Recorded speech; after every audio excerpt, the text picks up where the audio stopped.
Welcome to Loving Me Before I Love You with Tammy Nicole, the podcast dedicated to you loving and putting yourself first. Others have come first in your life for years, and you know it's time for that to change.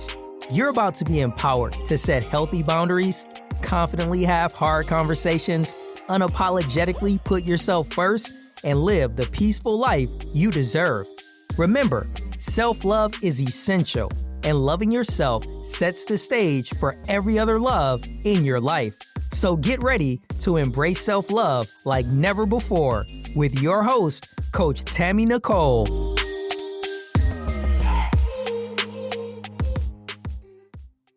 Other things, but no, I'm good. Hey. Welcome to Loving Me Before I Love You. It is Transformation Tuesday. And you guys know this time around, I have always tried to just be an open book. And that open book doesn't get closed today. We're going to, of course, keep opening the chapters and turning the pages. I help women on the regular reclaim their voice, understand their worth, know their power so they can stand in clarity and confidence and courage. So there comes a moment in every woman's life when she realizes she's tired of carrying what never belonged to her. The memories she's memorized and minimized, the pain that she's justified, the marriage she tried to save but disappeared inside of it for herself. She's done telling herself she's healed just because she survived it. Done pretending she's strong when she's really just exhausted. Done dragging all the luggage into new seasons and calling it growth. And healing doesn't just look like perfection. So it looks like honesty. It looks like sitting with yourself and asking, what am I still holding on to? What am I afraid to open? What version of me did I abandon just to make it through? Today's episode is for the women who are no longer afraid to unpack, not to relive the pain. It's like, hey, I can look at that. I can embrace it. I can find myself in it. I can grow from it, and I can move the hell on. Mm-hmm. But to also just release it. Today, I don't do nothing by myself for the most part. I've always got a guest. I always got somebody here to help me open up this bag and shift it around, throw it around, and give it a little more flavor and some names to it. And today, I have Miss Siobhan. I found her on TikTok like I found the rest of everybody else. Y'all don't sleep on TikTok. If you really want to find people in your tribe and people that you can actually resonate with, please go on there. Sift around. Don't doom scroll. Actually get involved. But I found her. She was telling her story, and I thought that she would be a perfect person to come and share with you and give you a little insight on how healing and unpacking your bags can be very therapeutic and necessary. So while she's in her journey, making all of the decisions that she needs to make as a brave woman, she stopped numbing herself. She stopped rushing. She started healing. And we want you to do the same.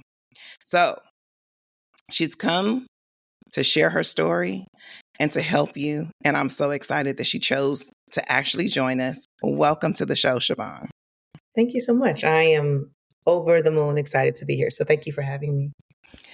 I'm super excited because, the episode is unpacking my baggage, what healing really looks like. I think a lot of times we don't talk about the process of healing as a whole. And I really want to do that. I think people think healing is time lapse. I think a lot of times people feel like, oh, I've gotten over that because I'm no longer mad. Or I have moved on. I done started dating somebody else. Mm-hmm. Or, you know what I mean? I just think that people have gave the word healing some definitions that may not be 100% accurate, that may need a little bit more flavor of understanding that one, healing is a process. It doesn't just happen and it's not a finished result. I'm not healed. I've been divorced 10 years and I still heal through the process, and it's been 10 years. So I'm super excited that you joined us. You can give the people a brief bio of who you are, where you come from, where you're headed. And then I kind of want to jump into unpacking these bags. Yeah, I love that. And I love that you found me on TikTok because it's one of my favorite places to hang out. But what do I do? I help women unlearn the good girl conditioning and embody their grown ass woman energy so that they can create a life that's true and beautiful. And ultimately, my intent, my goal is to support women with being free. I have been doing this work for 14 years next month. And the name of my company is Freedom is a Lifestyle. And what I have learned is that there's no destination. I know we hear that all the time, but like Mhm. freedom is truly a lifestyle. So I wake up every single day free and I get to choose how I want my day to be, how I want my life to unfold. I know we're going to get into it. It has not always been this way at all. I will say last year was a huge shift for me. And it was literally one of the best years of my life. And now I know it just keeps getting sweeter and sweeter. But there had to be a lot of unpacking, a lot of unlearning. And even when you mentioned healing, I don't think that we're ever healed. I think that we are always healing. I think it Yeah. looks different depending on where you're at on your journey. Mhm. But there's layers to this. There's things that I am healing from now that I wouldn't have had access to had I not healed another part because I wasn't ready for it. So it's a beautiful journey. I love what I get to do. And I love the women that trust me in helping coaching them on this journey as well. Absolutely, 100% believe agree that Yeah. healing is definitely, like I said, it's a process. It's not something that's just like overnight. There's no destination to it. I think it's like an onion that you keep pulling back the layers. If you really sat with the onion and peeled back each layer, not just the ones you think you see, but the ones that are kind of fine and kind of really stuck together, you'd be like, oh, that's there. Yeah, that was there. Pull that back. Let's see what else is under there. And yes, that's what I think healing is as a whole. If you pulled each layer back, you would find something different. You would see something that you didn't expect. And I did like the way that you just said some of the healing couldn't have happened if that last one didn't happen. Like that little piece in the corner that you thought you was gonna sweep under the rug because it looked small Mhm. Mhm. Mhm. had a Yeah. major impact to do something different. Yeah, and I used to be startled by it, like, "Oh my God, I thought I healed this. I thought I was done." And it's like, no, you just didn't have access to this part because you weren't ready. And so there, to your point, there are layers to it. And that's why I just see everything that I do is it's a lifestyle for me. There's not a chasing to get to the next thing. There's not a oh, once I arrive. No, I really have learned just to live my life. And whatever comes up every day, I'm just gonna let it unfold and we'll come through it. So yeah. That's a good point too. Can you expand a little bit on that? Because it is a lifestyle when when you make a decision. Mhm. Because I Mhm. think that's the first step in any of it is to make the decision that that's what you want to do or how you want to live or how you want to explore. But the fact that it's a lifestyle of whatever happens in this moment just kind of happens. Can you expand a little bit more on like what that looks like? Yeah, I think for me, it starts with awareness. Like I had to see what was causing me emotional pain. And number one, the awareness and then acknowledging it. And so if I just think of where I started, it went back to when I was 32. And my daughter, I believe she was 5 at the time.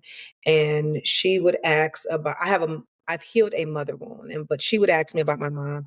And every time she would ask me something about her, I would start to choke up and cry. And I'm like, I don't want to pass on the pain from my mother to my children. So I need to go and do my work, which that was my first start into therapy is to heal Mm. my mother wound. And that was like a decade of work. And I thought that I'm like, oh, okay, I've been doing this for 10 years. And then even in 2020, 2021, my mother finally apologized. And there was another layer of healing that I didn't know was there, but I wouldn't have known it was there had I not been doing the work that I had been doing up until that point. And so there's this constant awareness for me and doing deeper shadow work, I would say, so that I am not letting the healing take me out because it's a lot. It can be heavy depending on what it is that you're working on. Mhm. But for me, it's a level of awareness. And then once I'm aware of what is causing me emotional pain, I have to go and do my work. And so even right now, I am in therapy with a Black male therapist because I need to heal the trauma from my marriage. And I also need to heal my father wound. And so ultimately, I want to have a secure attachment with men. But unless I do this type of healing work, I won't get there. So hopefully that answers your question.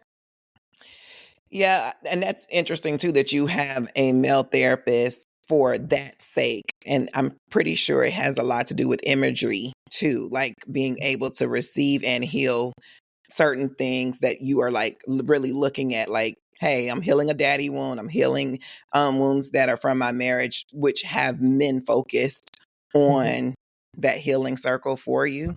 So that's Mhm. probably a very, very unique perspective to even experience. Everybody don't think of it from that perspective to choose what they're facing to Mhm. face it at the same time. I think for me, like I've always had women therapists and they have been phenomenal, but this is deeper work. And I was on a walk one day and I just heard spiritually the next therapist that you work with is going to be a Black male. Now, it's not easy to come by a Black male therapist. They are It's not as not. like available They're as cream of the women. crop. Oh my gosh. And so I found one, I started working with him June of last year. And the progress that I have made in this short amount of time has blown my mind. And his approach is definitely different from a woman. He really wants to, okay, what are you here for? He wants to work on Solution the, focus. oh my gosh, yes, versus being all over the place. And he has helped keep me grounded. And I have made so much progress. Like, he keeps reminding me why I started therapy in the first place with him. And what I'm experiencing now, which I've been talking about on TikTok, is having a crush that I'm dating. And he was like, the reason that you're having this healthy relationship is because of the work that you're doing. And you were very intentional when you came here. And I'm like, yeah, I didn't think it was going to happen this fast. And he was like, why not? You show up every single session ready for it and you are doing the work. And I'm like, I know, but it's truly blowing my mind. And so having a Black male therapist for this specific work, um, it it was one of the best choices I made last year. One of the best decisions for Yeah. sure. I don't think that we, like I said, that we even consider it. I Mm-mm. think a lot of times when we think about therapists or we think about finding someone, we do think about finding like minded people. We think about finding someone that I can relate with, relate to. And typically, as a woman, you're looking for a woman because she's going to understand me. She's going to, you know, and not understanding it. You may need a counter opposite. You may need, yes, let's keep them Black because from a culture perspective, we have that solid ground on. But if I am legitimately working towards things that are like, that pained me, that came from, not that I'm ready to project my stuff onto him, but I can actually get a different perspective from the people that I'm healing from too, even though they're not there.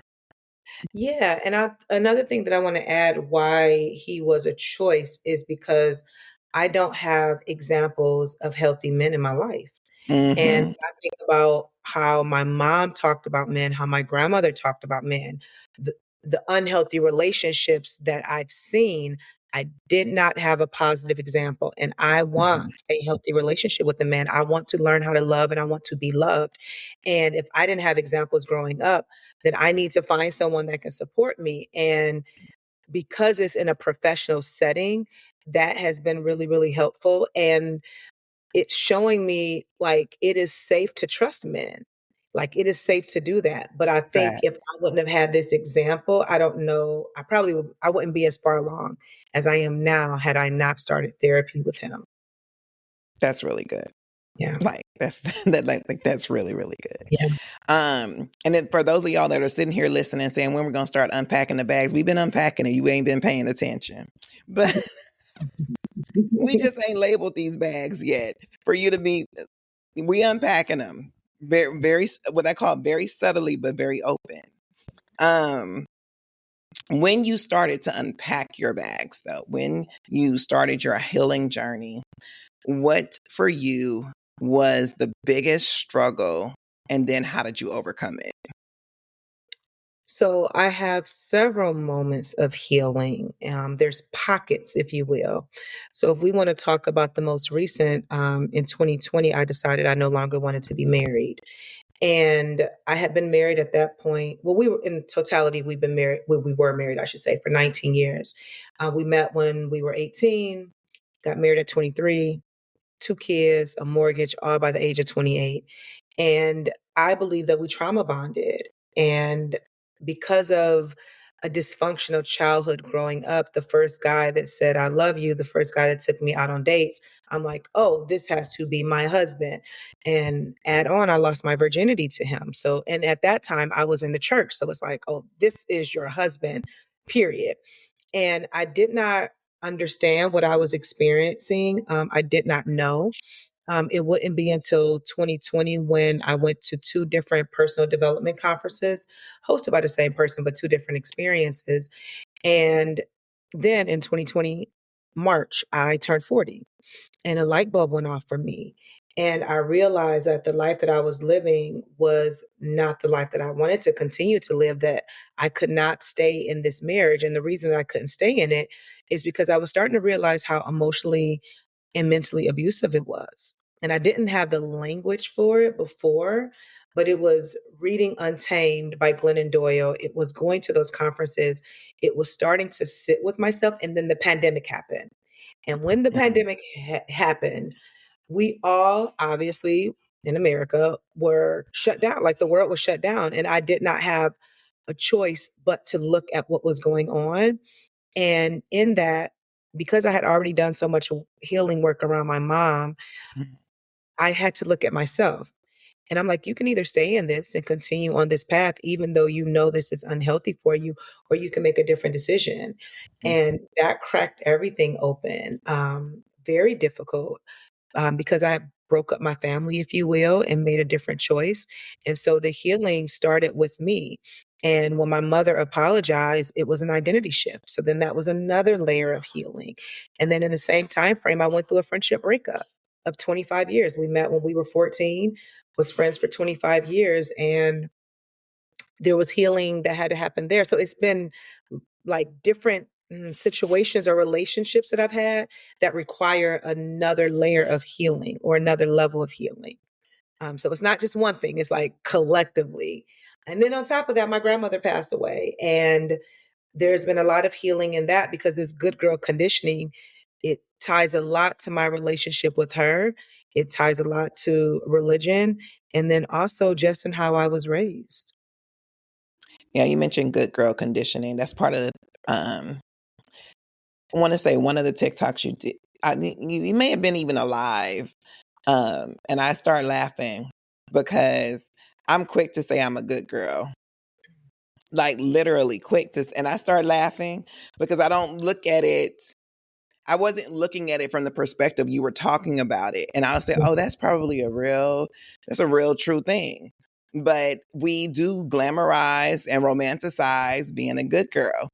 And for whatever reason, for whatever reason that is, some of us, it affects us in different ways. But legit, when you say, I'm like, yep, I say it all the time. My friend right now, he'd be like, I know, you're a good girl. Yes, correct. Which means I don't do X, Y, and Z, or I do this, that, and the third. Like it is a level of identity there that is like to be proud of depending on where you come from, right? And some of us do see it as a badge of honor versus versus like you're too good for this or too good for that. Like it becomes like this thing of I did everything right. I did all of the, and then you start going into them for real and it's like, did you really? Or is it a little cape of cover, that keeps you in the shadows and not really in your full identity. So I love that you do that. Yeah, and I think so. We've all been conditioned. We've got to put that there. from birth, Facts. from before we were even here. There's the conditioning of how you're supposed to be as a woman, what you're supposed to do. And I think I did used to like celebrate being a good girl. I was rewarded for being the good girl. When I Mhm. crossed off all the boxes, when I did the right thing, when I didn't ruffle any feathers, oh yeah, I was rewarded for that. And then the moment that I started owning my voice and speaking up for myself, then other people felt some kind of way and now they don't like this version of me. So I think that there will always be a good girl part, but I am aware of it. And then I am, for lack of a better phrase, working against it, if you will. And so when I'm talking about the good girl, I'm talking about the people pleasing. I'm talking about saying yes to things that you want to say no to. Your body is screaming, don't do that, but you do it anyway. The shrinking, the not owning your voice, the being agreeable, um, avoiding conflict, checking off Mhm. all the boxes, following what society, religion, family, this blueprint that they have for you versus, wait a minute, what is it that I want? And I Mhm. think that's the approach that I'm coming from when I think about the good girl. And I don't want to be labeled as a good girl because people have benefited off of me being good and making them comfortable.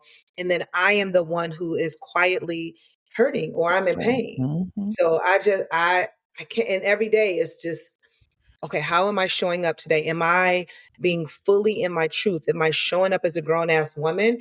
And I'm not talking about, oh, because I take care of my responsibilities, I take care of my kids. No, no, no. Do I set the boundaries? Do I own my confidence? Do I demand the attention that I know that I'm deserving of? Am I operating from a place of worthiness? Like I'm coming from that energy. And so when it comes to the good girl, I'm like, no, no, because that has harmed me personally more than it's helped me. Yeah. And I love it. Yeah. At 100%. I love it because it's basically it is what you have identified to be. I don't want to say the issue, but it's the issue.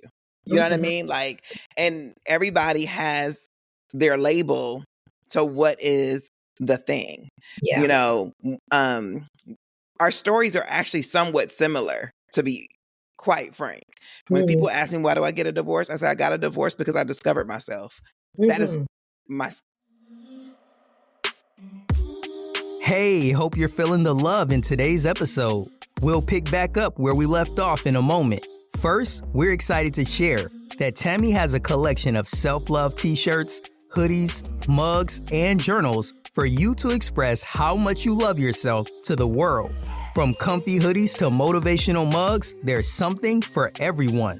While you're listening to today's show, feel free to browse the full collection at IamTammyNicole.com. Thank you, and without further ado, let's get back into today's show.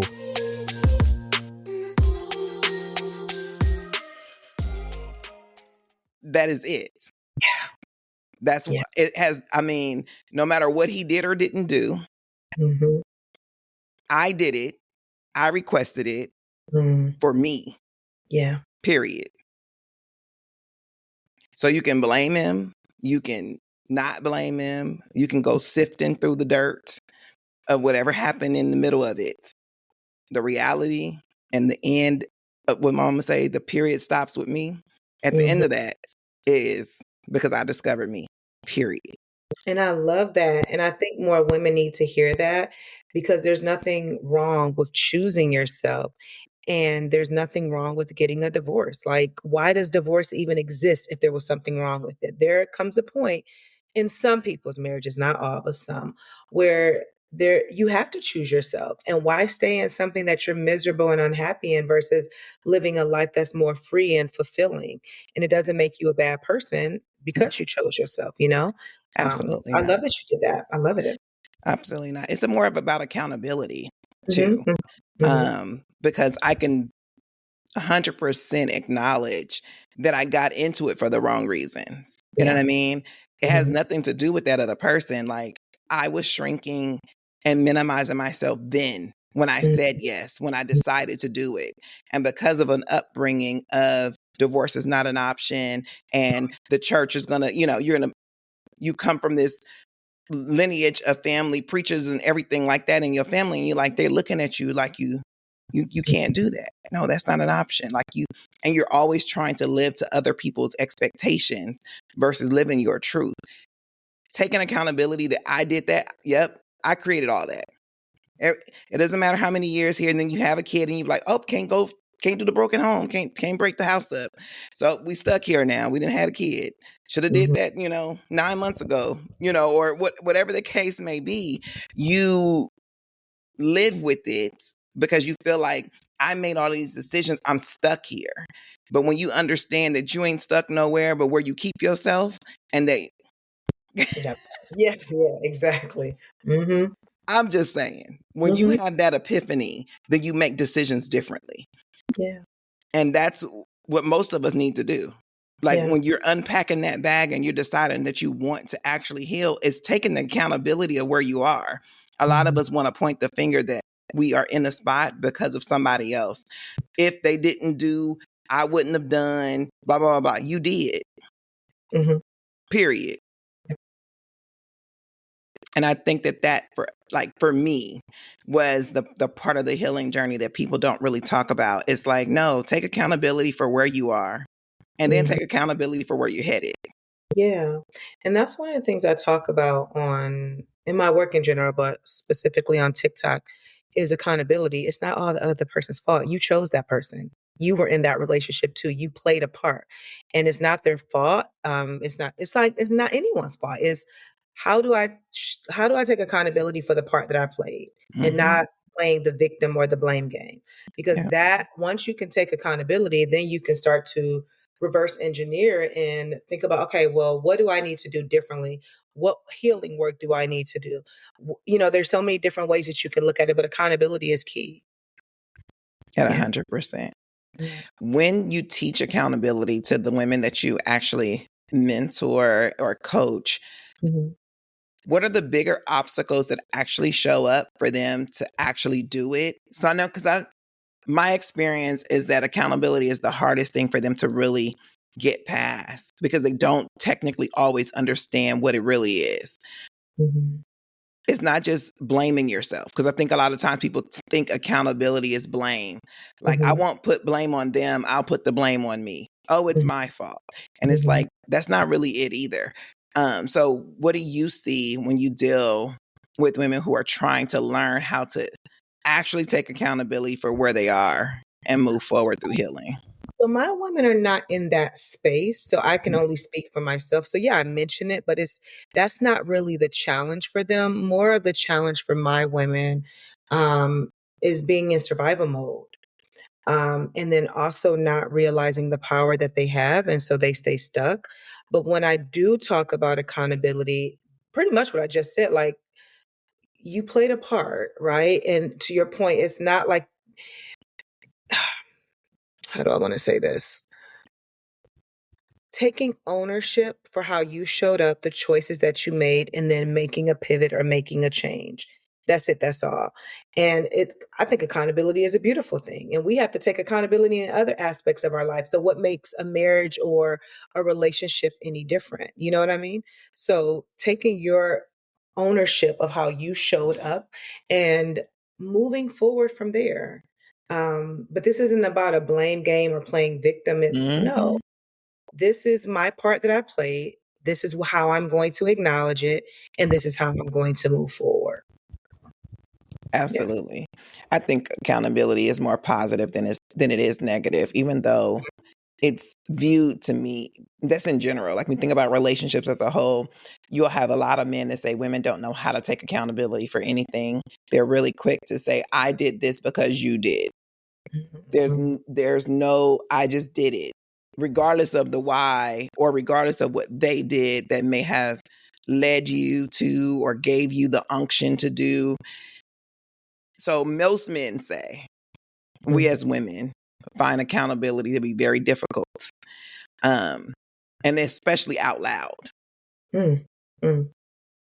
Versus, we may do it personally and, internally thinking about it like, yeah, I did that because of blah, blah, blah. Or, I chose that. But as far as doing it out loud and being okay in a space that says you're not perfect, or, you did something that may be against or contradictory to how you want to have showed up.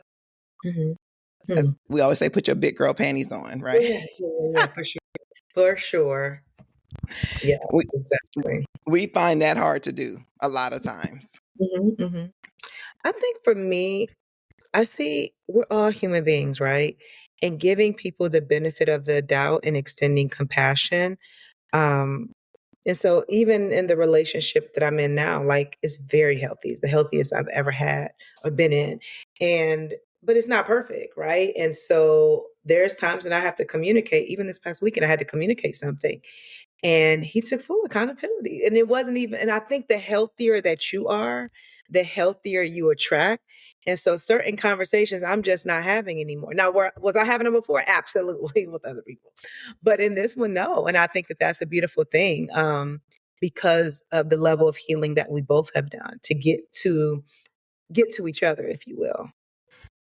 So And yeah. that's a thing too. Yeah. Having someone that's either on the same journey from a healing perspective or has at least been where you are going because they already passed you. Like Mhm. someone that really understands what that process is like is really big. Cause I can actually relate to that. I have a friend too that I'm like, oh, I actually said that to you. Oh, okay.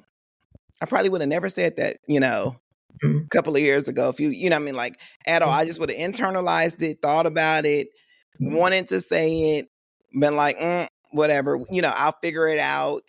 Always working on things by yourself. But if you feel a certain way, say something. Mhm. It's about how you say it. I have Yeah. learned that too. I think a Yes. lot of times, we as women don't understand what our feminine energy really is, and Mhm. that you can say the same thing 50,000 ways and it comes across 50,000 ways, Mhm. Mhm. even though you had that 1 in 10 or that one um, perspective of saying, like, you know what, this is what I'm trying to get you to see. You hurt my feelings. I wanted to do blah, blah, blah, and you didn't do blah, blah, blah. It's like, let me just tell you, I'm not going to hold this quietly to myself. This is what I'm feeling. Like, that's two different things. And they receive it two different ways. Yeah, yeah, yeah. Yeah, it's all in how you say it. And you got to be mindful with the word choice that you use and then the timing. So Oh, even yeah. yesterday, I'm like, okay, I'm going to send this text and I'm going to make sure it's very clear. And Mm-hmm. he responded immediately and he apologized, acknowledged, and we were able to move forward. But Facts. in the past, I could have given you a long paragraph and said all the things, and it would have been received very, very differently. But I'm growing. I am growing and I'm healing. And again, if I think about therapy and how the conversations that we've been having, men don't want all that extra stuff. They don't They want it don't. all. And I'm like, but when you're talking to your girls or whatever, we got to tell you all the little parts of the story until we get to the main point, and men don't want it that way. And so I am learning, even in communicating with men, that it's just very different, very Yeah. different. The difference between bold prints or headline news and the fine print, right? Hmm. Yeah, for sure. That's Yeah. exactly what we are. When you're looking at unpacking the bags and doing the healing journey, what is your number one statement to the women when they come into you and they're like, "Hey, this is what I need to do." This is like, what is like the rule of thumb for the process? Oh, that's a great question. So I take women through my 4 stages of the transformation journey. Stage 1 is awakening. Stage 2 is shedding. Stage 3 is becoming. And stage 4 is embodiment.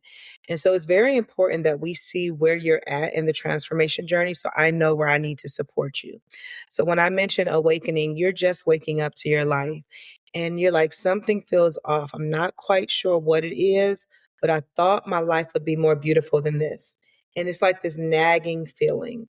Stage number 2 is shedding, when you're starting to shed beliefs, people, places, things, patterns, behaviors that are not in alignment anymore. And that's I mean, all of the stages can be pretty uncomfortable, but this one, when you're starting to like shed and unlearn, it's a lot. Stage number 3 is becoming, where now you're like, okay, I'm trying to find my way a little bit. You may change your hair, change your wardrobe, start making new friends, going new places, solo dating, because you're trying to become a better version of yourself. Mhm. And it may be a little wonky, but you're finding your way. And then lastly would be stage 4, embodiment. When you embody this grown ass woman energy, you have the confidence, you have like setting the boundaries. And in that, it's not that you don't have challenges, but the way that you approach them is very different than if you were at stage 1 in the awakening stage. And so Hmm. every single woman that comes through my coaching program, we are going through those 4 stages of the transformation journey. And what's the rule for them? Like when they come and they're like, hey, this is what I want to do you have a rule? Like for me, I'll say, like when I do my coaching program, the rule is that we don't lie to ourselves or each Mhm. other, right? Because a lot of times what I've encountered is because they've been lying to themselves all this time, even though they have gotten to a spot of like, I want to do something different, I know something's wrong, Mhm. you've been conditioned to lie to yourself. You've Mhm. had to lie to yourself in order to even survive Mhm. this long, right? Mhm. Mhm. Mhm. So for me, the rule is the lies stop here. Mm, mhm. You can't lie to yourself, nor can you lie to me. I love it. Do you have them do more like what I don't even want to call it mirror work, but it Mhm. is in a Mhm. way, you Mhm. know. Is that a part of their journey? If I was to think of, I wouldn't necessarily use the word rule, but an approach. Like you just have to show up for yourself every day.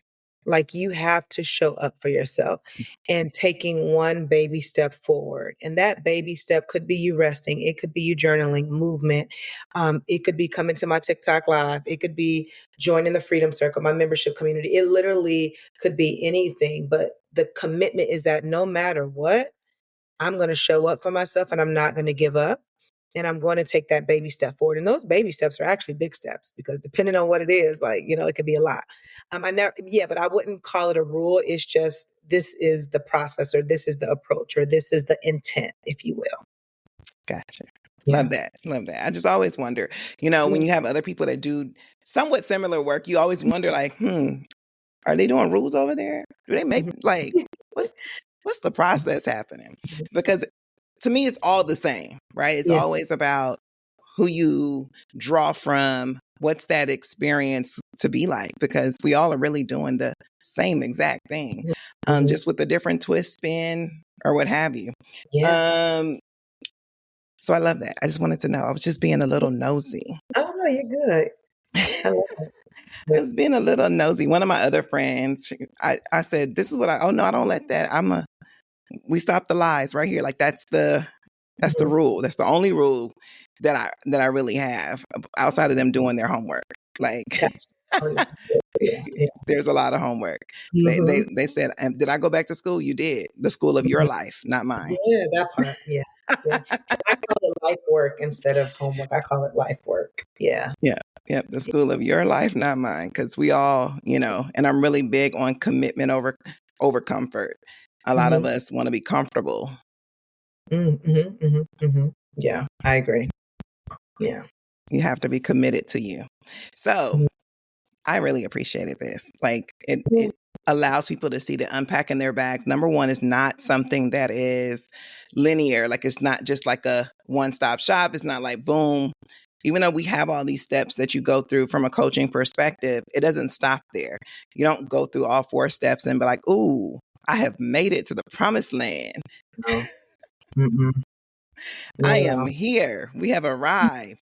But it is a process and it's unpacking what, and you mentioned unlearning things and things of that nature. Like Mhm, when you unlearn something and then you teach yourself something new, it's not necessarily about a replacement. It's really about, as you said, an awakening. It's about an understanding of saying, oh, I can 100% accept me and be me as me without mhm. the permission of other people.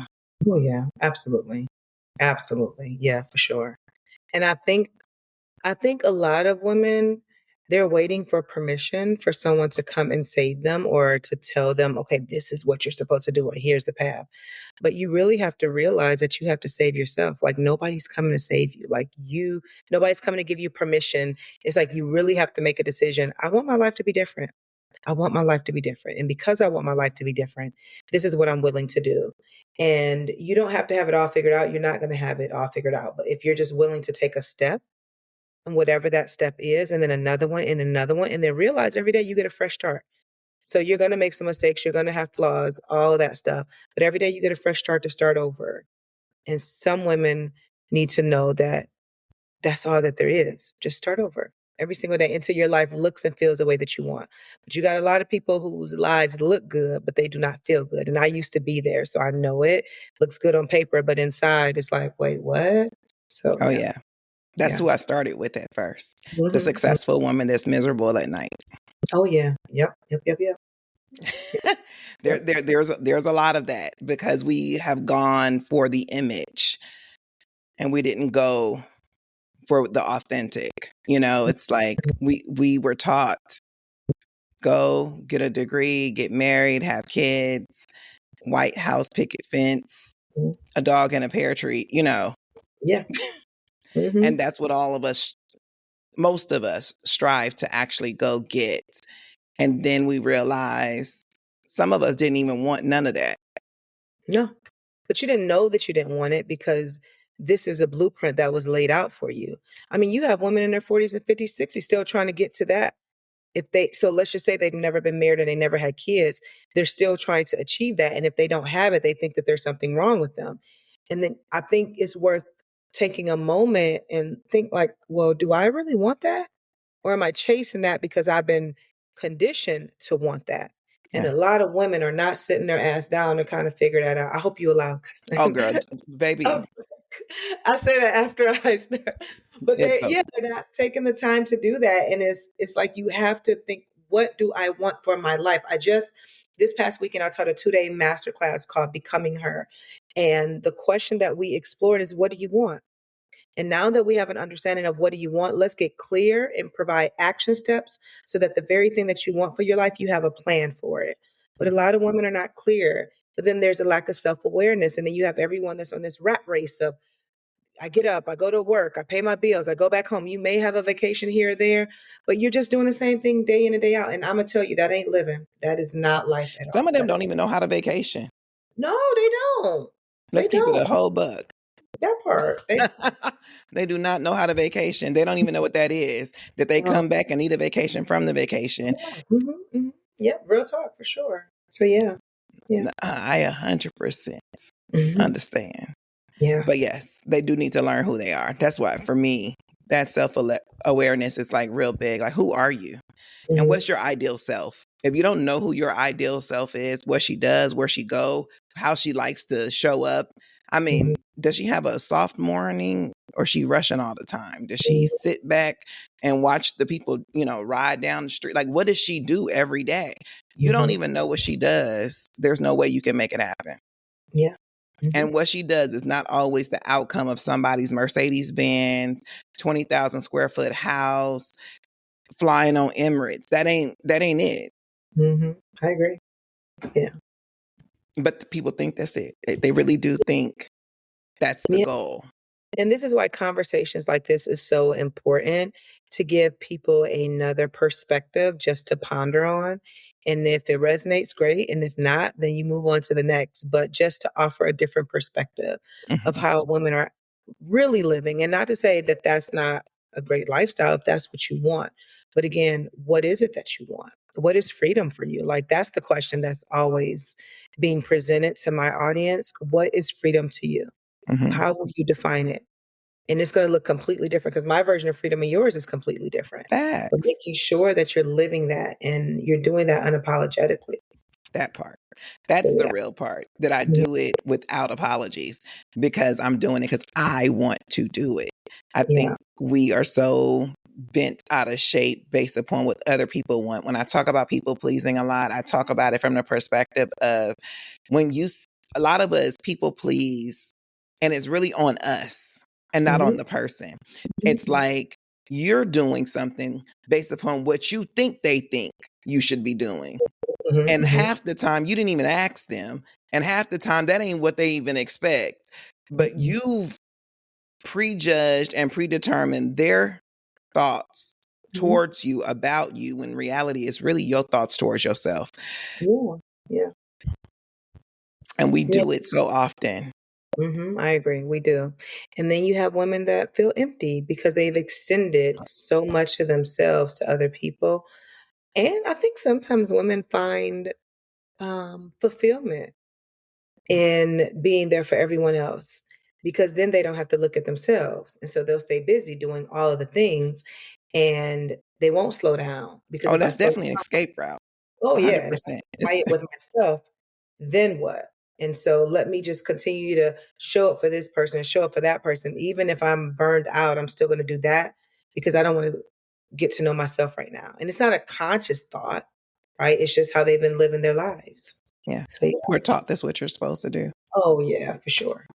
This is what you're supposed to do. For But sure. I have enjoyed this conversation, of course, greatly, right? Mm, I want you to tell the people where they can find you. What are you working on now? Are there things that they can join?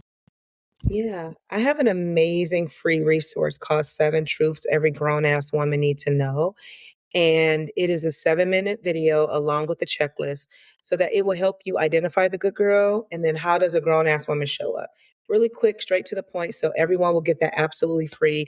And then as far as finding me, I'm on TikTok, I'm on Instagram, I'm on YouTube. And it's my name, Siobhan J. Middleton. I'm sure you'll put that in the show notes because of the spelling. Yes. But yeah, follow me on all the social media platforms. But most importantly, follow me on TikTok and then download the free resource, 7 Truths Every Grown Ass Woman Need to Know. Awesome. Awesome. Again, thank you so much for showing up Thank and you. being your authentic self and unpacking them bags, because we're going to always be healing. We're not going to just get there and hit a destination. But as you guys know, coaching is always available. Don't hesitate to go and sign up. Hit me at coaching@IamTammyNicole.com. It's been a pleasure. Remember, you are the blueprint. Sign self-love. See y'all next week. That's a wrap on another episode of Loving Me Before I Love You. If you enjoyed today's episode, please take a second to show your support by subscribing and leaving a positive rating and review on Apple Podcast, Google Podcast, iHeartRadio, and Spotify. Stay connected with Tammy. Make sure you're following her on Instagram and TikTok at Coach Tammy Nicole. If you like to work with Tammy or have any questions you like her to answer, please head over to www.IamTammyNicole.com. Until next time, always remember to love yourself so much that the love from others is a bonus.